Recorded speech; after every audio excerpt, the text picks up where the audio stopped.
Welcome back everyone to another video on the Vixen Victory channel. Today we're going to be talking about CHASCA.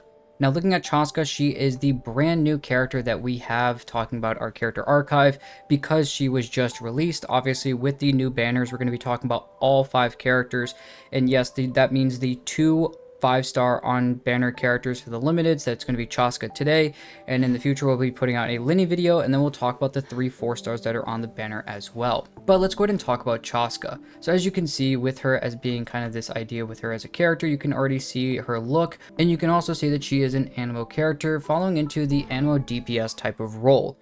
Now with her weapon and everything, that definitely follows itself to following a specific crit ratio. Obviously we'll talk about artifacts and everything as well that fix a lot of maybe specific things with her as a character to help out a lot with that.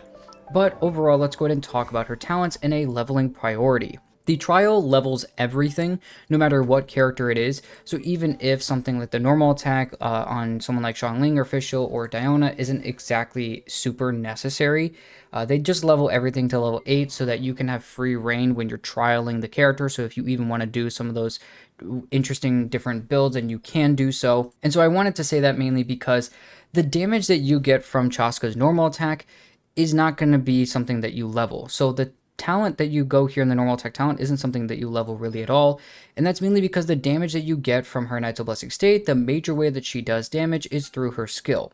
Now, although you are already going to be doing the damage in a similar way of how you would shoot normally or attack normally, it is not going to be based on the normal attack talent. It is still going to be based off of the skill. As you can see here, the initial damage hit plus all of the extra things, mainly what you're going to see is the Shadow Hunt shell damage and the Shining Shadow Hunt shell damage. These are the 2 things you're focusing on for most of her damage, especially with her skill. So everything there is focused on the skill and the leveling. So the only 2 talents you should really worry about are the skill and the burst.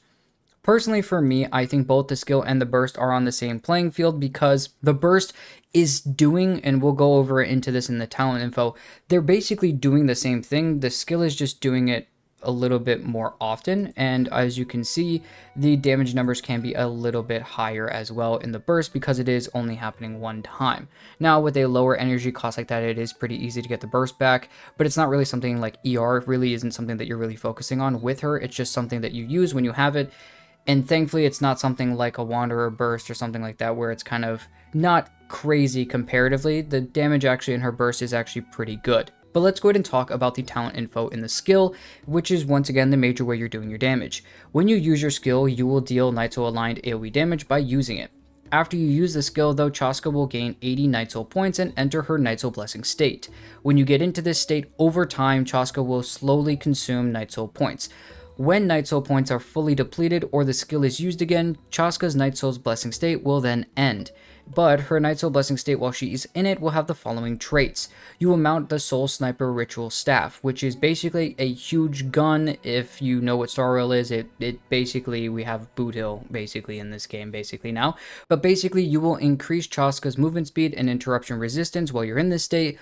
Also while in this state, CHASCA will continually consume Nightsoul points to remain airborne. When sprinting or increasing height, extra Nightsoul points will also be consumed, which is kind of the further way. Usually if you know or have seen or use Wanderer, you know what I'm talking about. His Kuguryoku points, you use more of them the more that you try to increase the height that you have, or while sprinting and trying to move faster, you'll just use up his Kuguryoku points. Here with CHASCA, you'll use up those Nightsoul points faster than just slowly decreasing them like you normally would. When using normal or charge attacks with this version, the tap or hold version can then switch between using multi-target fire in different ways, which is once again, you're going to see here the multi-fire tap damage here. So when you tap using the skill, you will deal Nightsoul aligned Anemo damage to the opponents that are in front of you. This damage is considered normal attack damage. So any buffs that go for normal attack damage are going to buff this damage. But remember, that is not leveling into the normal attack talent. This damage has only focused on this little bit right here. That tap damage is only here. Now let's go a little bit further. In the hold mode, when you go into this, you're going to be going into an aiming mode, which will then allow you to choose a certain number of opponents within a certain range. And before this, you're going to load up 6 Shadow Hunt shells based on the duration that you hold. And at that point in time, when 6 shells have then been loaded or the charging is basically stopped, these shells will fire at the chosen opponents in the sequence. So with the Shadow Hunt shells, you're basically then going to be doing the damage that you're doing in the skill here with the hold version. That specific Shadow Hunt shell that you're doing here, although the tab version is normal attack damage, because you're holding it and essentially making it a charge attack damage, your Shadow Hunt shells you do in the hold version are going to be charge attack damage, specifically following Nitro aligned Anemo damage. Now, you're going to have those 6 bullets. It states here in the Shadow Hunt shells that the 4th, 5th, and 6th shell will then, that are loaded into the cylinder, will undergo elemental conversion based on the elemental types of the other characters in the party. For instance, for each Pyro, Hydro, Cryo, or Electro character that is in the party, one Shadow Hunt shell will randomly be converted into a Shining Shadow Hunt shell. These will then deal Nitro aligned damage to the corresponding element that they are going into.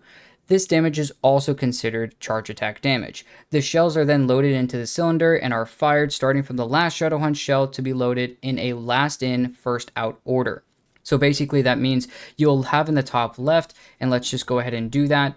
And now we don't have anything to really go here because we can't pick up any enemies. As you can see, these little things here should be charging, but they're not charging at all.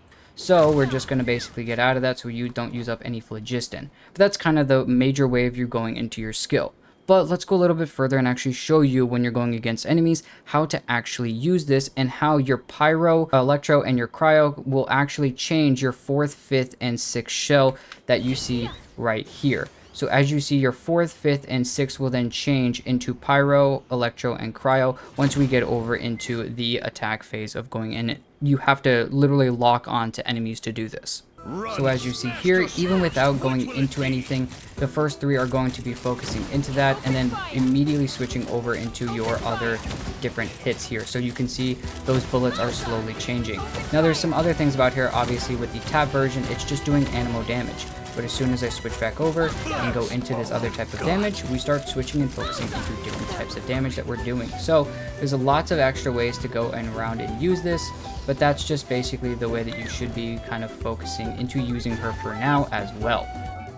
With her as a character, obviously, with everything that she's going on, that's how you should be kind of playing her, is doing those hold charge attacks, allowing your characters to then switch and change your elements. So even though she is an Anemo DPS, she's going to be doing more than just Anemo damage. So keep that in mind as you are picking out the characters you're using. Remember that only the core 4, Pyro, Hydro, Cryo, and Electro, will be able to change the element of those shells from Anemo to these elements.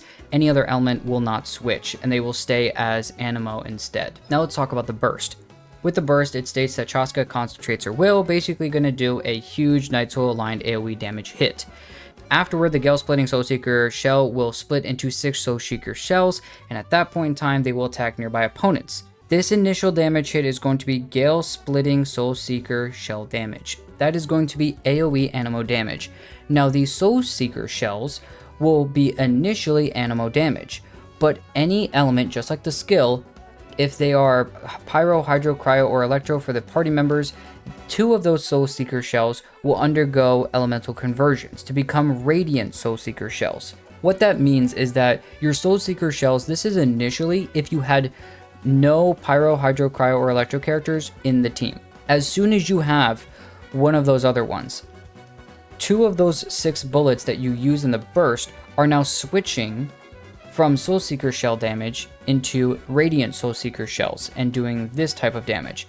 Now, even though she is an Anemo character, once again, you can see the very large difference, doubling the amount of multipliers that she has in between the damage. So changing the elements and using other elements is extremely helpful for her. Never mind with the skill, but extremely helpful for the burst because of the damage multipliers you do. Once again, just something to keep in mind as you're running CHASCA. Now, if you noticed a little bit with the weirdness of how my runs were kind of working, my first 3 were actually not Anemo, and you might have been like, okay, well that's not what you said, Vixen. Like, last time I checked, that's Electro in that 3rd one, and that one right there is Pyro. So what's going on, right? Like what is making her change? So what that is if we go back over here, in the first passive talent, it states that when the elemental skill Spirit Rains, Shadow Hunts, multi-target fire is being charged, so when you are doing the charged version of it, or the hold version, If there are party members who meet the elemental conversion type requirements, gain the following effects based on the number of different eligible elemental types present. There's a third, 2/3, and a 100% chance for each type to trigger spirit binding conversion and cause the third Shadowhunt shell loaded into the cylinder to be randomly converted into a shining Shadowhunt shell from one of the corresponding elemental types.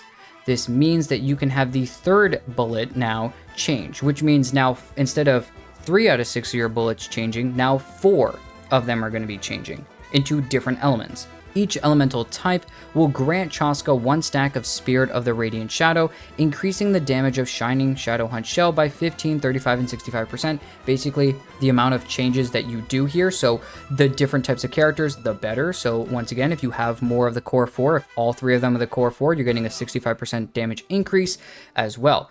This effect lasts until the current multi-target fire ends with a max of 3 stacks. With the team I showed you, you had an Electro character, a Pyro character, and a Cryo character. Because of that, there is a 100% chance now for that third bullet to change. That's what that means. That does not mean that it's a 100% chance for it to be Pyro. You have to have all 3 characters be Pyro for it to be Pyro. No matter what, it's going to randomly choose that third bullet to be any of the other 3 elements or 2 or 1 element that is there. It's going to randomly choose one of the 3 characters and take that element. Sometimes it's going to be Pyro, as you saw. Sometimes it's going to be Electro. If you have full Hydro characters, like if you have CHASCA, Yelan, for some odd reason, Kokomi, and Farina, then it's always going to be Hydro. But that means that it's 100% chance for it to happen. Now, if you have, let's say, Shilonen in the team, or let's say, actually, let's use CHASCA, Farazan, Bennett, and Farina, it is now only a 67 or 66.7% chance for that third bullet to now change. But it is now a randomly chosen, basically choosing between Bennett's Pyro and Farina's Hydro of which element it's now going to be. So this here doesn't basically choose which element, is it going to be one of the core 4? This chooses whether or not it's actually going to change. Now, looking a little bit further into the second passive talent we have here, it states that when a nearby party member triggers a Night Soul Burst is when there's at least one Natlan-based character in the team. If any character does any type of elemental damage and hits an opponent, you will hit and trigger the Night Soul Burst, which can trigger a lot of different Natlan effects for different Natlan characters. Now, the thing to keep in mind here when looking at this is to look at, and once again, keep in mind that always you're going to have if there's only one Natlan character, it's going to be a very high cooldown for this to happen again. I think it starts at like 18 seconds and it will, go down by a few seconds for every Natlan character you have on the team. It'll bring that cooldown down. So as we get more characters, this will be extremely helpful for characters like this. But CHASCA will fire a burning Shadowhunt shot at a nearby opponent, dealing Night Soul aligned Anemo damage equal to 150% of the Shadowhunt shell damage from her elemental skill Spirit Reigns. If the party has Pyro, Hydro, Cryo, or Electro characters, the Burning Shadowhunt shot will be converted to deal Night Soul aligned elemental damage of the corresponding elemental type equal to 150% of the damage dealt by the Shadowhunt shell, Shining Shadowhunt shells, which is the converted damage. And this is basically an extra damage hit that is going to happen, and once again, just an extra damage hit to allow CHASCA to do a little bit more in her rotations as well as a little bit more application if that's a little bit of something you want to do as well. Plus it is charge attack damage, so it's still getting buffed by any charge attack buffs that you have here. Obviously, some of her other passives are going to state whether or not, how much she gets, what's her transmission going to change like, and the last one is going to talk about 25 phlogiston will be restored when your own party members defeat an opponent, so it'll help once again mainly with just being in Natlan and probably exploration and stuff like that. Overall, though, that's what you want to look at when running her as a character. Try to have as many different elements in the core 4 as possible, in my personal opinion. It allows for a lot more fun teams and soup teams, but also it allows, once again, keep in mind, you don't really want to level into the normal attack. Your skill and your burst are pretty even, and you want to focus on those only. Just keep in mind also, you're going to have mainly non-animo damage, most likely, coming out of CHASCA anyways. So let's go ahead and look at weapons, though. Now, obviously, her personal weapon is going to be the best weapon. So Astral Vulture's Crimson Plumage is going to be the best weapon. We usually don't talk about the personal weapons, but because it is a new weapon, I do want to talk about it just a little bit. At level 90, it's 66.2% crit damage, so a very nice buff, considering I believe she ascends into crit rate, so that is very helpful. Also, with the refinement stat, it states that for 12 seconds after triggering a swirl reaction, which she will always do because at least two of those bullets that she has at C0 will always be animo. So there will at least always be animo somewhere and a swirl reaction being triggered. Attack will then be increased by 24%. In addition, when one or two or more party members are of a different elemental type from the equipping character, the damage dealt by the equipping character's charge attacks is increased by 20 and 48%. So 20% for one different character, 48 for two different characters, and three different characters, it's still 48%. And elemental burst damage is increased by 10% for one and 24% for two or more. But there are some other weapons that we can talk about. Overall, looking at the different weapons, besides looking obviously at the weapon that we just looked at, the main weapon for him or for CHASCA, her personal weapon, the other weapon I would heavily suggest if you do have extras of hit likes I sadly do, is the first great magic. With charge attack, you are going to get, or with the crit damage actually from the main stat, that is going to be pretty helpful for you from the main stat, 66.2%, the same amount you get from her personal weapon. Also, same amount of base attack is also pretty good. Now, in the ability, it states that it increases charge attack damage by 16%, which she already goes into mainly, so a very nice buff here. Now, the other part of this buff is a little bit rough for her, but it states that for every party member with the same elemental type, she will gain one gimmick stack. And gimmick stacks will increase attack by 16, 32, and 48% for the other party members in the team, or for herself from the other party members, if they're the same element. Now, for every party member with a different elemental type, she'll gain a theatric stack, which is increasing her movement speed by 4, 7, and 10%, respectively between 1, 2, and 3 characters that are of different elements. Overall, the rest of this buff from this weapon is not extremely helpful for her.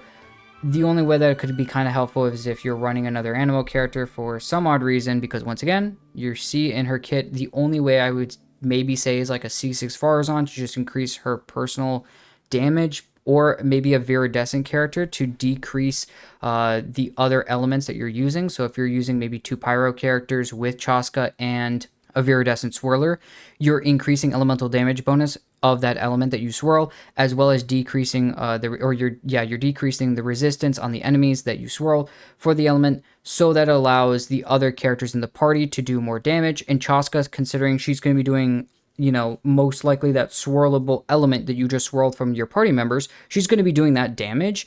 She'll at least get all those buffs as well. So possibly an animal character can work in there, like Kazuha, Venti, Jean, Farazan. Technically, Farazan's kind of a double, especially if she's running a 4-piece viridescent.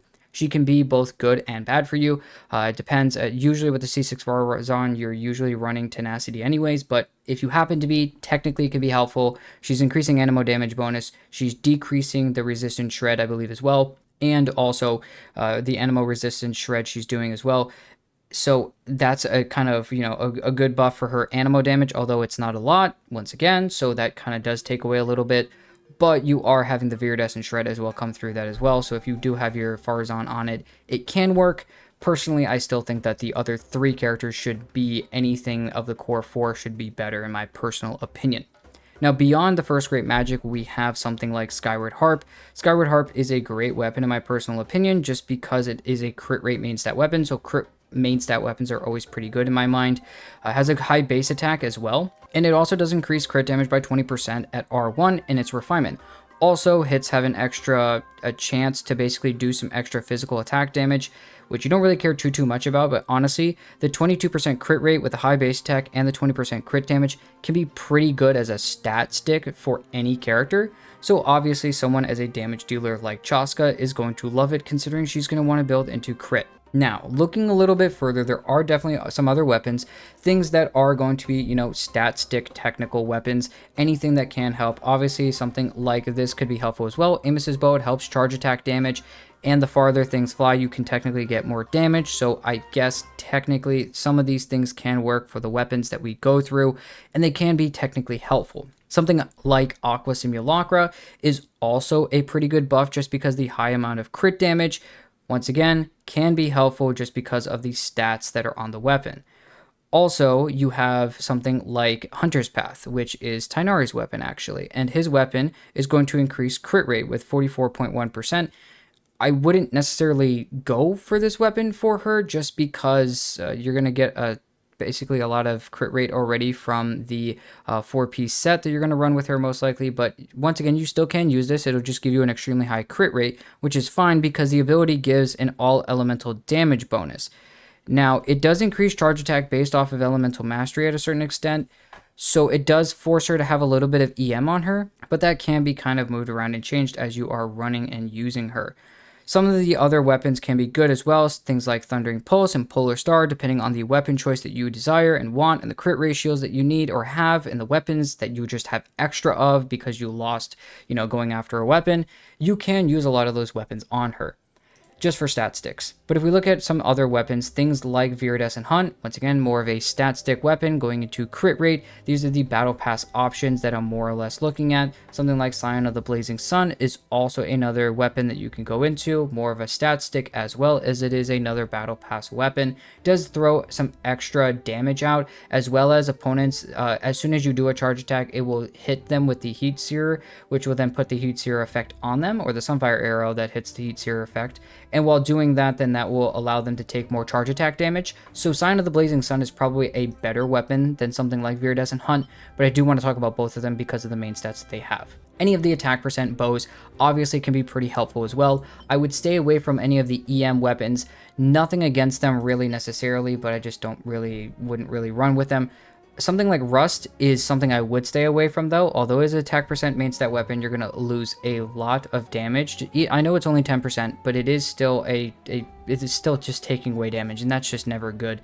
So I would once again try to stay away from that as well if I were you. Alright, now looking a little bit further and talking about artifact sets. The only artifact set you should really be running on her is going to be the 4-piece of Obsidian Codex. Now, the 4-piece of Obsidian Codex states that it increases in the 2-piece, while the character equipping this set is in the Night Soul Blessing state and is on the field, their damage dealt is increased by 15%. CHASCA's already doing that, so great. The 4-piece states that after the character or the equipping character consumes 1 Night Soul point while on the field, crit rate is then increased by 40% as well for 6 seconds, and this effect can trigger every 1 second. So you're always going to have that 40% up because CHASCA is slowly consuming her Night Soul points over time, always allowing you to have this 4-piece up, well, as long as she's in that Night Soul Blessing state. You can use your burst while you're not in the Night Soul Blessing state, so keep in mind that you're losing the 40% crit rate during that, which is why I would heavily suggest using the burst at probably maybe like the end of your Night Soul Blessing state, just so that you can use it and have the extra crit rate buff. Looking a little bit further though as well, the other kind of idea, you could run some other sets that can work. I don't want to say that they necessarily won't work, but there are plenty of different sets that, once again, technically can work. If you want to look a little bit further into something like Maréchal Hunter, it is increasing charge attack damage, which is extremely helpful for in the 2-piece. And if your HP is increasing or decreasing, so if you're using someone like Farina on the team, she will help decrease the HP, and if you have healers as well, that will help increase the HP, which will allow you to get multiple stacks of crit rate at 12% each, which will then give you the extra 36%. It's not as much as the 40% that you get from Obsidian Codex, and it might be a little bit more difficult to kind of get it, and make sure, as long as you're just decreasing and increasing your HP, so getting hit will allow this to happen as well if you don't have Farina. So that is another set that I did want to say that technically, if you are using her, can work. I wouldn't necessarily recommend it, especially over her own personal set, but that is my own personal opinion. Also beyond this, you could, and I wouldn't recommend this, I would recommend this at the very last and very least, but technically you could use the 4-piece Viridescent set, which is increasing anemo damage bonus, which helps with those 2 out of 6 shots really, and then the 4-piece increases swirl damage, which she's always swirling, and then you're helping your other characters. And technically with the 4-piece, if you're running this on her, can be somewhat helpful if you're really going for it, because when you swirl that any element, which she's going to be doing anemo and the other 3 elements, she'll be swirling those other elements, which means she'll basically take off she'll basically be lowering the resistance of those elements on the enemy, anything besides anemo, and she'll be able to increase the damage basically that she does on her next charge attack. So it can be helpful and it can be used. I just wouldn't say that it's better than the other 4 pieces that I talked about in Maréchal, and especially something like Obsidian Codex. Now there are other 2-piece sets that you can kind of get away with. I would stay away from the 2 pieces of animo damage bonus. I would try to stick to attack percent sets that have the 2-piece, and also try to get the 2-piece of Obsidian Codex as well. Combine that with a 2-piece of attack percent, and you should be golden as you're getting ready for the 4-piece of Obsidian Codex. Now let's go ahead and talk about Constellations. Looking at our first constellation, it states that when triggering the passive talent Bullet Trick's Spirit Binding Conversion, the second Shadow Hunt Shell, which by the way, I do want to just go back to that really quick. This bullet trick right here is just allowing, once again, that third bullet to change. So as soon as you are doing that, as soon as you are triggering this, the second Shadow Hunt Shell, so now you have 4 bullets in that passive talent that are now changed. This constellation is going to make that second bullet, or the first 2 animal bullets that are now left, that second one, that Shadow Hunt Shell, will then be loaded into the cylinder and will be then converted into Shining Hunt Shadow Hunt Shell, and will be converted to a different element as well, and will have a different change as well. The chance to trigger this will be increased, and if there are party members who meet the elemental conversion type requirements, the chance to trigger is increased by 33%. With one character that is one of the core 4, up to a maximum of 100%, with all 3 characters being part of the core 4. You must first unlock the passive, obviously, with that you have, and then in addition, CHASCA's Night Soul point and phlogiston consumption in her Night Soul Blessing state is decreased by 30% while out of combat. Great to see that, because obviously with everything that she's doing, we're seeing a lot of that with the Natlan-based characters, and I love to see that out of the C1s that we get from them. It's very early, and it's not basing everything off of a C2.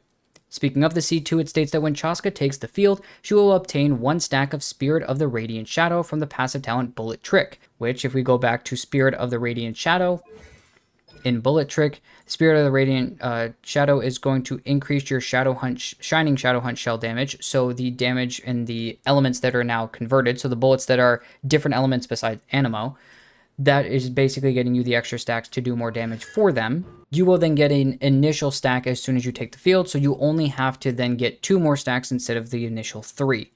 So what that allows you to do, actually, when you actually think about it, is here, each elemental type will grant CHASCA 1 stack of Spirit. So each elemental type that you have, meaning you only need 2 characters now to actually get the maximum buff, which means that you can use other characters that are in Animo, or you can use other characters like Shilonin to actually be there and drop resistance and increase elemental damage bonus of those other elements, because CHASCA is doing the damage of those other elements.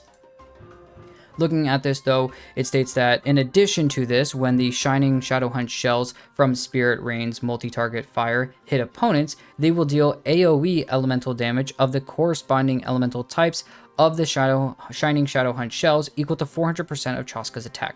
So basically some extra AoE elemental damage. The whole point with CHASCA is to really go after a lot of adds. That's usually how she kind of plays the game. And this is also considered extra charge attack damage, so it can be buffed by any charge attack means that you have. The C3 increases the level of the skill by 3, and the C5 increases the level of the burst by 3. Looking at the C4, it states that when the Radiant Soul Seeker shells from Soul Reaper's Fatal Round, which is the burst by the way, it states that with that, when you use the burst and it hits opponents, they will restore 1.5 elemental energy to CHASCA and deal AoE elemental damage of the corresponding elemental type of the Radiant Soul Seeker shells, equal to 400% of CHASCA's attack. Basically, even more damage, as well as giving back some of the energy and allowing you to use your burst sooner as well. Also, that is considered charge attack damage, so this extra hit as well can also be used as extra damage. So here, this C2 allows the skill to get an extra damage hit, and the C4 allows the burst to get that extra damage hits as well. Now looking at the C6, it states that CHASCA's multi-target fire charge time is now decreased. And after the passive talent, which basically means that charge time that you're doing, the hold, the bullet's just slowly ticking, it's now going to be much faster. While doing this though, CHASCA will gain the Fatal Round state, and for the next 3 seconds, the next time CHASCA uses Spirit Rain Shadow Hunt's multi-target fire, the shots will finish charging instantly, which means as soon as you pull the skill, it'll immediately be at full charge. And the crit damage of that instance of the Shadow Hunt shells, which are the Animo, or the Shining Shadow Hunt shells, which are the changed elemental converted new elements, are now increased by 120%. So the damage that you're now doing is increasing even more. So all the damage that you're now doing in the skill is not adding anything different. It's now adding a buff to the already damage and the hits that you're doing. So adding 120% crit damage even more. And then one fatal rounds effect can be gained once every 3 seconds. Which, in my personal opinion, is kind of insane, considering that allows probably like every other like charge attack instance to allow you to do this. Now, maybe one every 3. So as soon as you get this, you can do the charge. It'll be a lot faster, and you can immediately take a shot. That means the next time you can basically instantly do the charged version, and it's just going to immediately shoot out a lot faster. The next one will probably take a second and be within the 3 seconds, so then you can immediately do the next time and get fatal rounds again. So it allows this to happen very, very consistently, and I think this allows her to just shred through everything in the C6, makes her a lot faster and just actually clear everything that's in her path. Looking at the teams, really, when we talk about a character like CHASCA, it is a very wide open look at a lot of teammates. I mean, there are characters ranging from really, really amazing supports like Farina, as well as switching all the way over to possibly a shielder, which once again, she has increased resistance to interruption, which means that she won't really necessarily need a shielder. But if you have someone like Eula that does some pretty good cryo application, they can be used here. And a future character that is a shielder, someone like Sitlali, could technically be used here, as well as, once again, they are allowing the extra hit to have the extra buff here happen because they are triggering the Night Soul Burst as well. And they are bringing that cooldown down for the Night Soul Burst. So there's a lot of things that throwing extra Natlan characters in here can do. Obviously, they're going to be characters like Shilonen. Now, I know Shilonen doesn't necessarily make a lot of sense. She's a Geo character. She can't react with Anemo. Keep in mind that the other characters are going to be doing things. So let's say you throw a Farina, a Shilonen, and a Bennett in play.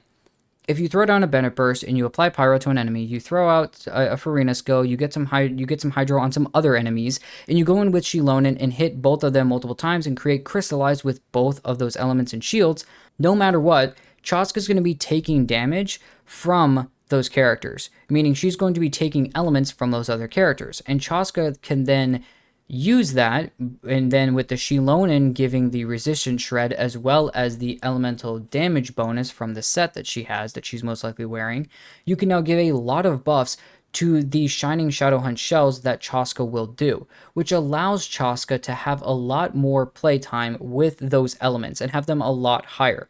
Now, that does mean that one less bullet in your charge attack skill is going to be a converted element. But with all the other buffs and possibly a C1 that you get, I think that it's pretty worth it, as well as the buffs that Shilonen herself can bring, also bringing down the cooldown of this a little bit more. So I do think that there are a lot of positives to putting Shilonen in the team. Do you have to? Is it necessary? No. Do I think it's the best team? I don't think so. I just think that if you do have her and you want to use her, technically it can, and it won't really be terrible, actually. It could be a pretty fun and good team. Now, obviously, you have some other characters besides that. You can use characters ranging from any of the core 4. I'm talking characters way back in the past, like Diona. If you want to use characters, I would stay away from normal attack, like helping characters like Yelan and Xingqiu, because CHASCA is doing charge attack damage, so they will not be able to trigger their Hydro application very easily without themselves or another character doing it for them. CHASCA won't be able to do that because she's doing charge attacks, not normal attacks. There are plenty of other characters, obviously characters like I just talked about in the way past, like Bennett, but as the newer characters I talked about could be used like Shilonen in a Natlan character, Farina from there, from the obvious area of Fontaine. You could even go back into using a character like Auroron, who is already on the banner in Natlan as well, could also be heavily used in this team by just throwing in another Hydro character to allow him to Electro Charge to get him a lot of the buffs that he wants and a lot of the Night Soul, so he can do some pretty good damage. CHASCA can kind of use his element and do a lot of damage as well, so they can work really, really well in tandem together. So doing some sort of like Electro Charge swirl team through this way could be extremely strong with these characters. Now, I also do want to say that you technically can use Anemo characters. I already talked about that as well. Using a character that has Viridescent, the Viridescent 4-piece Venerer could actually be pretty helpful if you kind of feel that you want to use it and you do use it. It can work. It does technically allow you to do things. Once again, that does mean that your conversion is not going to be 100% perfect chance for that third bullet to change. It is now going to be 67% or 66.7. Same thing with putting Shilone in the team. So any Geo characters, any Anemo characters that you're putting in the team, or Dendro characters, are going to not have this third bullet change. That also means that you're not getting the extra damage increase, a 30% damage increase on the Shining Shadowhunt shells, those converted damage hits as well. So you are losing a lot of damage, and I do think that it is a potential huge damage loss. So if you are going to do it, limit it only to one character. And I think overall, CHASCA is more built anyways, in my personal opinion. I do think that obviously the waves of enemies is going to be her major way that she's going to help out your Abyss runs and stuff like that. And obviously the Imaginarium Theater, a lot of events in the future are going to be very tailored to waves of enemies, and CHASCA is going to do insanely well at that. Well, that's everything I've got really talking about CHASCA, looking at her talents, looking at constellations, weapons, artifacts. Let me know if you guys have any other ideas about CHASCA. What are your thoughts? She's already in the trial in the event right now, so if you guys want to go try her out, go ahead and do so. Play around with her a little bit. Let me know what you guys actually think of her as a character. I really was enjoying a lot of my time playing her already. I've played with her a lot actually in the trial, and I really like her as a character. Hopefully I can get her in the future, and I hope you guys will or have gotten her now as well. So good luck on anybody who's going after it for 50/50s and hopefully winning early. That's really all I have in this video though. So thank you guys for watching the video. Make sure to like and subscribe, and I'll see you guys in the next one.